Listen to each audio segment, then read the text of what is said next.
ओम अज्ञानतिमिरान्धस्य ज्ञानञ्जनशलाकया चक्षुरुन्मीलितं येन तस्मै श्रीगुरुवे नमः। श्रीचैतन्यमनोभीष्टं स्थापितं येन भूतले स्वयं रूपकदा मह्यं ददाति स्वपदान्तिकं। वन्देऽहं श्रीगुरुः श्रीयुतपदकमलं श्रीगुरून् वैष्णवाचं।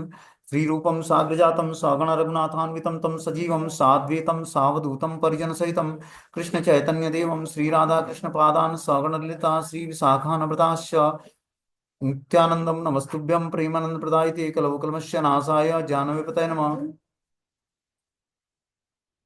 नमो महावदन्याय कृष्ण प्रेम प्रदायते कृष्णाय कृष्ण चैतन्य नामिने गुरुदित नमः। पंचतत्वात्मकं कृष्णं भक्त रूप स्वरूपं भक्तावतारं भक्ताख्यं नमामि भक्ति शक्तिकं। हे कृष्ण करुणा सिंधु दीनबंधु जगतपतये गोपेश गोपिका कांत राधा कांत नमस्तुते। तप्त कांचन गौरांगे श्री राधे वृंदावनेश्वरी वृषभानुसुते देवी प्रणमामि हरिप्रिये। वाञ्छाकल्पतरुभ्यश्च कृपा सिन्धुभ्येव च पतितानां पावनेभ्यो वैष्णवेभ्यो नमो नमः। जय श्री कृष्ण चैतन्य प्रभु नित्यानंद श्री अद्वैत गदाधर श्रीवासादि श्री गौर भक्त वृंद। हरे कृष्णा कृष्ण कृष्ण हरे हरे, हरे राम राम राम हरे हरे। इसमें आज हम लोग को सातवां श्लोक पढ़ना है, अध्याय 17 और श्लोक संख्या 7, श्रद्धा की विभाग टाइटल है ये। बोलते हैं आहार सत्वम सर्वस्वम त्रिविधम भवति प्रियम यज्ञ यज्ञ तप तथा दानम तेषाम भेदमिमं शृणु। यहाँ तक कि प्रत्येक व्यक्ति को जो भोजन पसंद करता है वह भी प्रकृति के गुणों के अनुसार 3 प्रकार का होता है। यही बात यज्ञ तपस्या और दान के लिए भी सत्य है। अब उनके भेदों के विषय में सुनो। भगवान यहाँ पर जो भोजन की बता रहे हैं कि जो भोजन हम लोग करते हैं उसमें भी प्रकृति के 3 गुणों के अनुसार 3 प्रकार का होता है। यही बात यज्ञ दान तपस्या के लिए भी सत्य है। अब उनके भेद को सुनो कि 3 गुणों के प्रभाव से किस तरह से जो है भोजन 3 गुणों से प्रभावित होता है, यज्ञ दान और तपस्या 3 गुणों से कैसे प्रभावित होता है। इसमें जब हम जान जाएंगे कि 3 गुणों के प्रभाव से कैसे यज्ञ दान और तपस्या तीनों से प्रभावित होता है और भोजन हमारा प्रभावित होता है, तब हम जाकर जो है धीरे धीरे इस 3 गुणों से ऊपर उठने का प्रयास करेंगे। बोलते हैं प्रकृति के विभिन्न भिन्न गुणों के अनुसार भोजन यज्ञ तपस्या और दान के भेद होते हैं। वे सब एक से नहीं होते हैं। जो लोग यह समझते हैं कि किस गुण में क्या करना चाहिए वे वास्तव में बुद्धिमान हैं। जो लोग सभी प्रकार के यज्ञ भोजन या दान को एक मानकर उसमें अंतर नहीं कर पाते हैं वे अज्ञानी हैं। ऐसे भी प्रचारक लोग हैं जो यह कहते हैं कि मनुष्य जो चाहे वो कर सकता है और सिद्धि प्राप्त कर सकता है, लेकिन ये मूर्ख मार्गदर्शक शास्त्रों के आदेश कार्य का अनुसरण नहीं करते हैं। ये अपनी विधि बनाते हैं और सामान्य जनता की को भ्रांत करते रहते हैं। बता रहे हैं कि यहाँ पर जो है प्रकृति के भिन्न भिन्न गुणों के अनुसार व्यक्ति के भोजन यज्ञ तपस्या दान और में भेद होता है।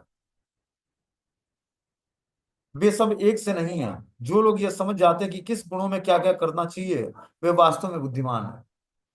तो पहले तो हमें गुणों का प्रभाव समझना पड़ेगा, फिर जाकर गुणों में कैसे कर्म करना है, किस गुणों में क्या एक्टिविटी हम करते हैं, उस गुणों में को हम शुद्ध करके कैसे हम धीरे धीरे जो है शुद्ध सत्व के प्रभाव पर अपने चेतना को स्थिर कर पाएंगे, ये हमें जानना पड़ेगा।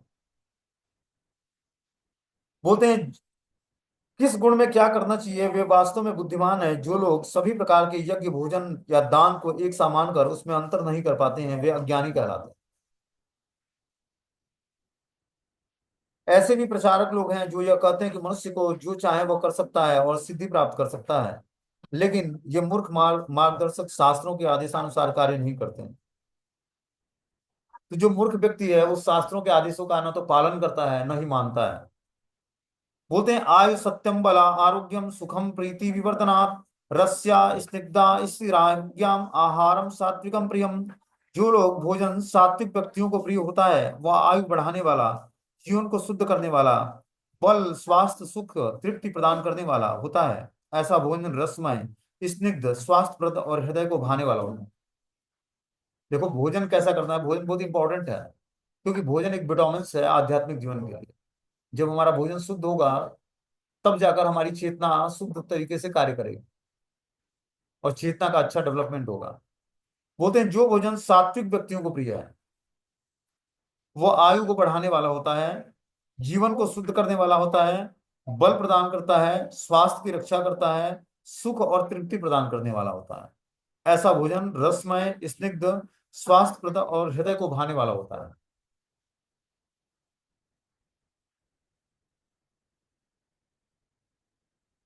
आगे बता रहे कट कट्व लवणम युष्मा तीक्ष्णम रुक्ष विदाहिनम आहारम राजस इष्टाम दुख शोक मय प्रदान।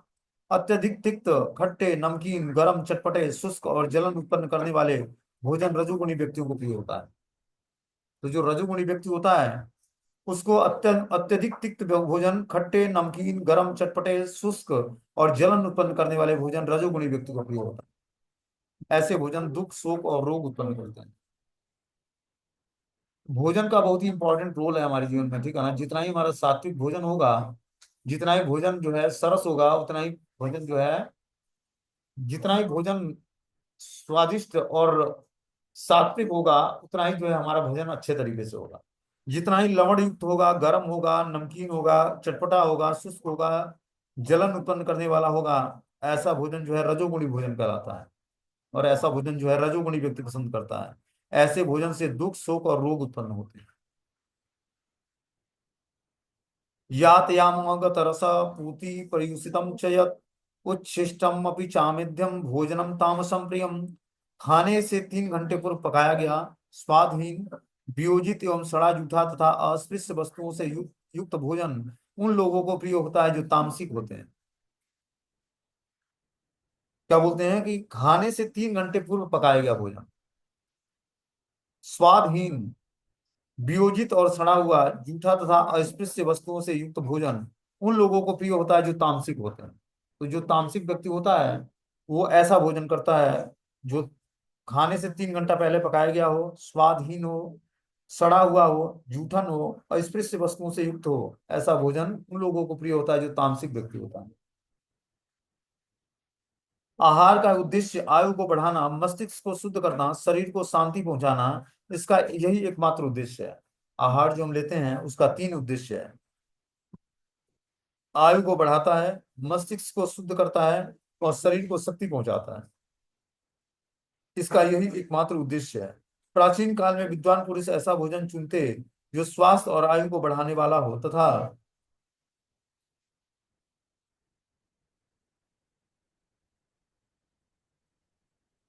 दूध के व्यंजन, चीनी, चावल, गेहूं, फल तथा तरकारियां, ये भोजन सतोगुणी व्यक्ति को अत्यंत प्रिय होता है। अन्य कुछ पदार्थ जैसे भुना मक्का, गुड़ स्वयं रुचिकर न होते हुए भी दूध तथा अन्य पदार्थों के साथ मिलने पर स्वादिष्ट हो जाता है, तब वे सात्विक हो जाता है। ये सारे भोजन स्वभाव से ही शुद्ध होते हैं। ये मांस तथा मदिरा जैसे अस्पृश्य पदार्थों से सर्वथा भिन्न है। तो इस तरह से जो भोजन शुद्ध होता है, जैसे दूध के व्यंजन है, चीनी है, चावल है, गेहूं है, फल है, सब्जियां हैं, दूध है, भुना मक्का और गुड़ है, ये सब चीजें जो है रुचिकर हैं और सात्विक भोजन के अंतर्गत आते हैं। जो रामस भोजन है, जो राजस भोजन है, वो कटु, लवण युक्त, अत्यधिक गर्म और अमाशय की श्लेष्मा को घटाकर रोग उत्पन्न करने वाला होता है। जब हम ज्यादा गरिष्ठ भोजन करते हैं, मिर्च मसाला युक्त और जो है लवण युक्त और कटु युक्त और गर्म और चटपटा, तो क्या करता है, अमाशय की श्लेष्मा को घटाकर रोग उत्पन्न करता है। तामसिक भोजन अनिवार्यतः बासी होता है। खाने के 3 घंटे पूर्व बना कोई भी भोजन तामसिक माना जाता है। बिगड़ने के कारण उसमें दुर्गंध आती है जिससे तामसी लोग प्राय आकृष्ट होते हैं, किंतु सात्विक पुरुष उसमें मुख मोड़ लेता है। तो जो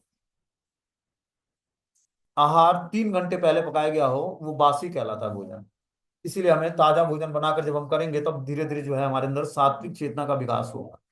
जैसे जैसे हमारा आहार शुद्ध होगा, वैसे वैसे हमारा विहार शुद्ध होगा। विहार मतलब हम आध्यात्मिक एक्टिविटी करने में हमारी रुचि जागृत होगी।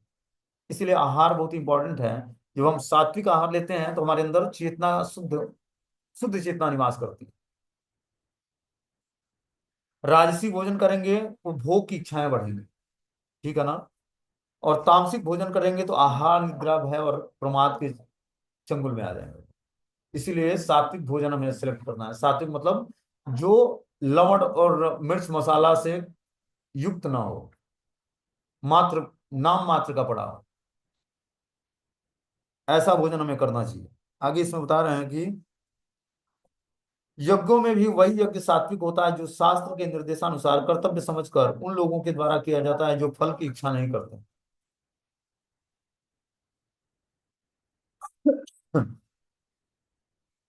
तो यज्ञों में भी तीन प्रकार के यज्ञ होते हैं, सात्विक यज्ञ, राजसी और तामसिक यज्ञ। जो शास्त्रों के निर्देशानुसार कर्तव्य समझकर किया जाता है उन लोगों के द्वारा किया जाता है जो फल की इच्छा नहीं करते हैं, ऐसा यज्ञ सात्विक यज्ञ कहलाता है।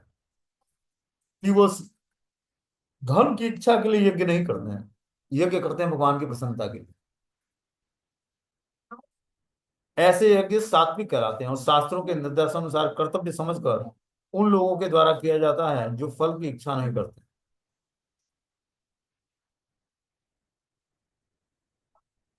बोलते सामान्यतः यज्ञ किसी प्रयोजन के लिए से किया जाता है, लेकिन यहाँ पर बताया गया कि यज्ञ बिना किसी इच्छा के संपन्न किया जाना चाहिए, इसे कर्तव्य समझकर किया जाना चाहिए। उदाहरणार्थ मंदिर या गिरजाघरों में मनाए मनाए जाने वाले अनुष्ठान सामान्यतः भौतिक लाभ की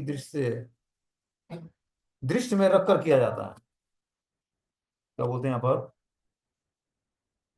कि जो मंदिर या गिरजाघरों में मनाए जाने वाले अनुष्ठान या फेस्टिवल्स होते हैं या भौतिक लाभ की सृष्टि में रखकर किया जाता है, लेकिन यह सतों गुण में नहीं है।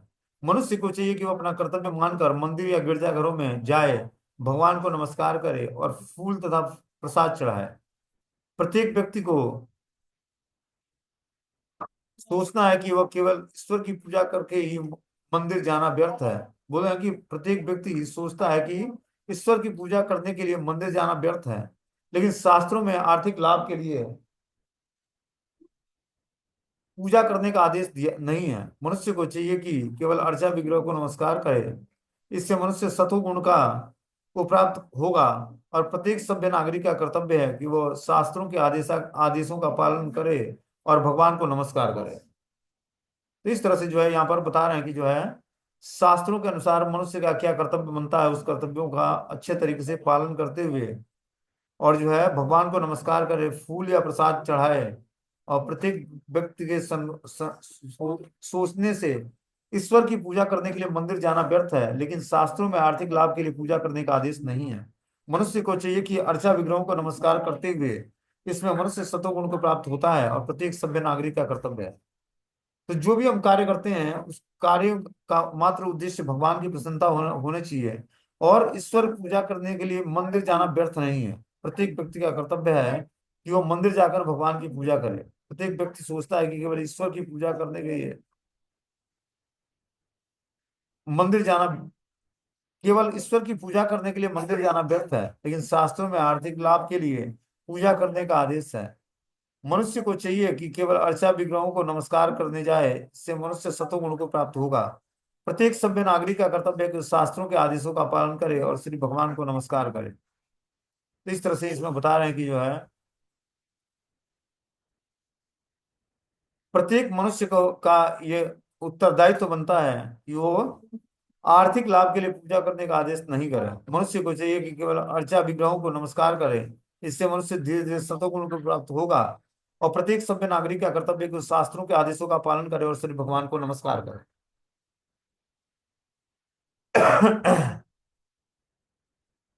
तो इस तरह वह बता रहे हैं कि मनुष्य को के क्या क्या कर्तव्य है। उसका कर्तव्य है कि अर्चा विग्रहों को नमस्कार करे, इससे मनुष्य धीरे धीरे सत्व गुण को प्राप्त कर पाएगा। प्रत्येक सभ्य नागरिक का कर्तव्य है कि वो अपने शास्त्रों के आदेशों का पालन करे और भगवान की स्तुति करे। तो इस तरह से हमें शास्त्रों की बातों को मानकर और भगवान को नमस्कार करनी चाहिए और भगवान की स्तुति पाठ करनी चाहिए, तब जाकर भगवान हमसे प्रसन्न होंगे। आगे बता रहे हैं कि अभिसंध्यायम तु फलम दंभार्थम अपि चेवयत यजते भरत श्रेष्ठम तम यज्ञम वृद्धिराजसम। लेकिन हे भरत श्रेष्ठ, जो यज्ञ किसी भौतिक लाभ के लिए या गर्भवेश नहीं किया जाना चाहिए उसे तुम राजसी मानो।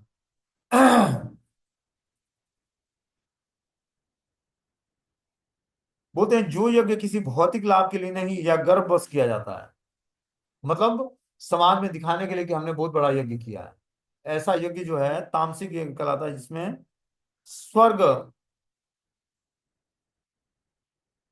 लोग पहुंचने या भौतिक लाभ के लिए यज्ञ किया जाता है। ऐसा यज्ञ जो है राजसी यज्ञ कहलाता है। आगे बोलते हैं विधिहीनम सृष्टानम मंत्रहीनम तदक्षिणम श्रद्धा विरहिताम यज्ञम तामसम परिचक्षते।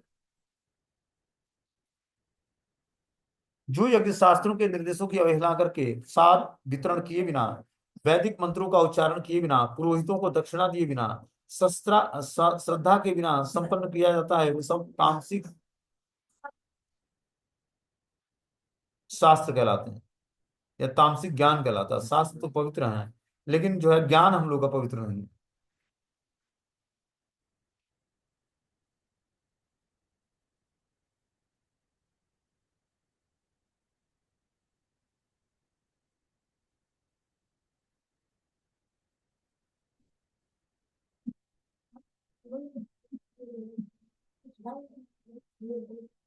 आगे इसमें बोले देव द्विज गुरु प्राज्ञम पूजनम शौच मार्जवम ब्रह्मचर्य अहिंसा च शारीरम तप उच्यते। परमेश्वर ब्रह्मा गुरु माता पिता और गुरुजनों की पूजा करना तथा पवित्रता सरलता ब्रह्मचर्य और अहिंसा ही शारीरिक तपस्या है। अब तपस्या के प्रकार बता रहे हैं कि तपस्या कैसी करनी चाहिए हमें। क्या बोलते हैं यहाँ पर कि परमेश्वर ब्राह्मण गुरु माता पिता जैसे गुरुजनों की पूजा करना तथा पवित्रता सरलता ब्रह्मचर्य और अहिंसा ही शारीरिक तपस्या है। तो इस तरह से जो है हमें मन जो है परमेश्वर में, ब्राह्मणों में, गुरु में, माता पिता में और गुरुजनों की पूजा करने में लगाना चाहिए। और धीरे धीरे जो है पवित्रता सरलता ब्रह्मचर्य और अहिंसा की शारीरिक तपस्या है।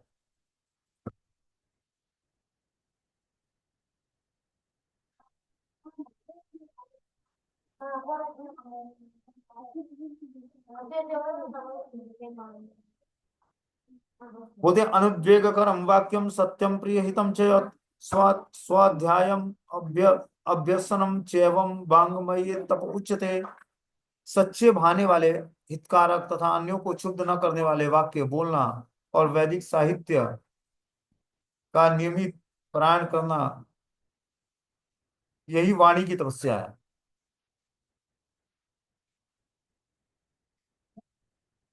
वाणी की तपस्या क्या है? सच्चे, भाने वाले, हितकर और अन्यों को क्षुब्ध न करने वाले वाक्य बोलना चाहिए। वैदिक साहित्य का नियमन पारायण कहलाता है, यही वाणी की तपस्या है। तो वाणी की तपस्या यहाँ पर बता रहे हैं कि जो है अनुद्वेग करम वाक्यम सत्यम प्रिय हितम च यत् स्वाध्यायम अभ्यसनम चैवम वाङ्मय तपुच्यते। सच्चे, भाने वाले, हितकर और अन्यों को क्षुब्ध न करने वाले वाक्य बोलना और वैदिक साहित्य का नियमित पारायण करना, यही वाणी की तपस्या कहलाती है।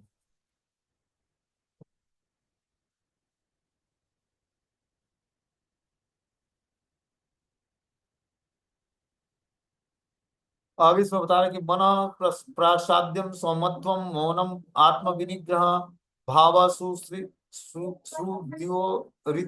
तपो मान समुच्यते। तथा संतोष सरलता अभ्यास गंभीरता आत्म संयम और जीवन की शुद्धि, ये मन की तपस्या है। तो मन से भी हम लोग तपस्या करते हैं। देखते हैं कि जो है कोई वस्तु व्यक्ति स्थान को हम देख लेते हैं तो मन में कल्पना करते हैं। उसी तरह जो है बता रहे हैं कि यहाँ पर संतोष, गंभीरता, सरलता, गंभीरता, आत्म संयम एवं शुद्धि, ये मन की तपस्याएं कहलाती हैं। बोलते हैं पर मन को संयमित बनाने का अर्थ है उसे इंद्रिय तृप्ति से विलग करना। उसे इस प्रकार प्रशिक्षित किया जाए जिससे वह सदैव परोपकार के विषय में सोचता रहे। मनुष्य के लिए सर्वोच्च प्रशिक्षण विचारों की श्रेष्ठता है। मनुष्य को कृष्ण भावनामृत से विचलित नहीं होना चाहिए और इंद्रिय भोग से सदैव बचते रहना चाहिए। अपने स्वभाव को शुद्ध बनाना कृष्ण भावनामृत होना है। इंद्रिय भोग के विचारों में मग्न मन को अलग रखकर ही मन की तुष्टि प्राप्त हो सकती है। हम इंद्रिय भोग के बारे में जितना सोचते हैं उतना ही मन अतृप्त होता जाता है। तो यहाँ पर बता रहे हैं कि जो है मन को क्या करना है, मन मना भव मत भक्ता मध्याजी मन नमस्कुरु। मन को हे अर्जुन तुम मेरे में लगाओ और मुझे नमस्कार करो। तो यहाँ बताया कि मन को संयमित बनाने का अर्थ है इंद्रिय तृप्ति से विलग कराना। उसे इस तरह प्रशिक्षित होना किया जाना चाहिए जिससे वह सदैव परोपकार के विषय में सोचता रहे।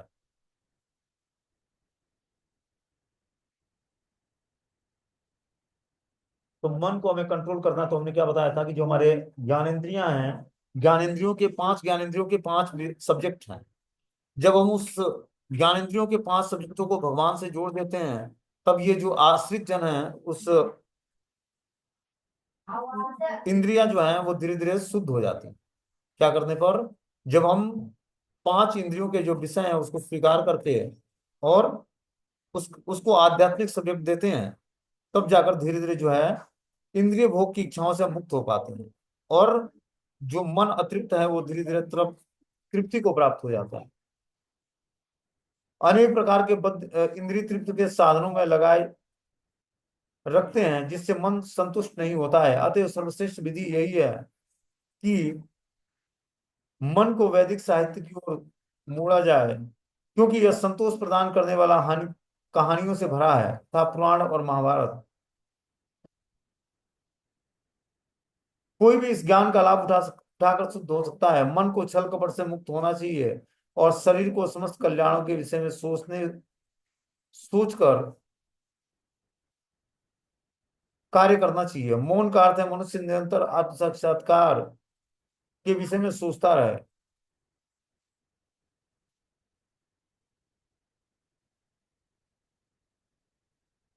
चलो कोई क्वेश्चन है तो आप लोग पूछ सकते हो इस सब्जेक्ट पे।